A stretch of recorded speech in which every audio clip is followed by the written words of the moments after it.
Le ministère des Affaires étrangères est chargé de la mise en œuvre de la politique diplomatique, donc la mise en œuvre de la politique étrangère de la Côte d'Ivoire. Le rôle du ministère des Affaires étrangères en matière bilatérale, c'est de faciliter donc les relations entre les États, et au niveau multilatéral, c'est de faire en sorte que le cadre, l'environnement et la réglementation aillent progressivement vers une harmonisation et une levée des barrières artificielles. Il est évident que le jour où on aura un espace libre et unique, les espaces régionaux n'existeront plus. De toute évidence, le travail, ça sera maintenant d'organiser l'espace africain comme une fédération. Quand on aura fortifié la CEDEAO en faisant un espace cohérent, on peut aller vers les autres communautés économiques, notamment les communautés économiques d'Afrique du Centre, d'Afrique de l'Est, etc.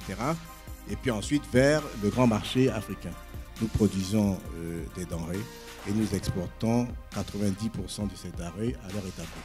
Donc nous ne transformons pas et nous ne comptons pas la plus-value.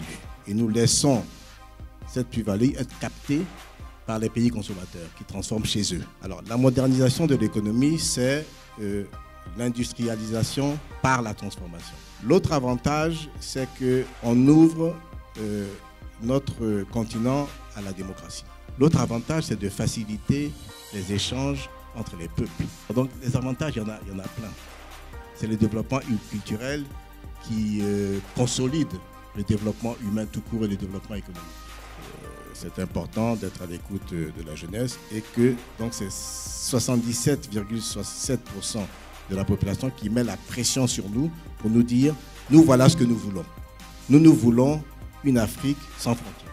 Parce que c'est ça votre message. Il faut que l'Afrique s'ouvre au monde et il faut que l'Afrique ressemble au siècle dans lequel il vit. Faire sauter les barrières, ça commence dans l'esprit et dans la tête.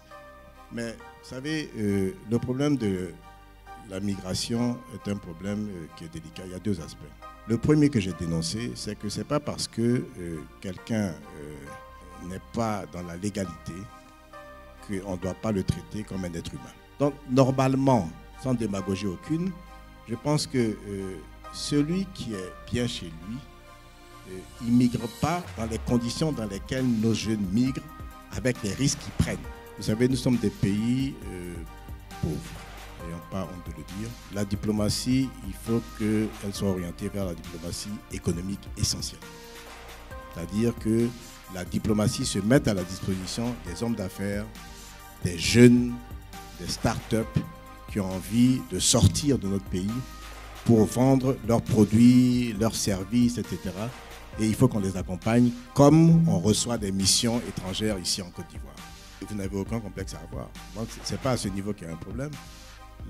L'essentiel des ressources du sous-sol sont sur notre continent. Donc, je crois qu'il faut que les jeunes prennent conscience de cela et qu'ils soient sans complexe, qu'ils soient dynamiques et qu'ils sachent qu'un jour, le monde sera à leurs pieds.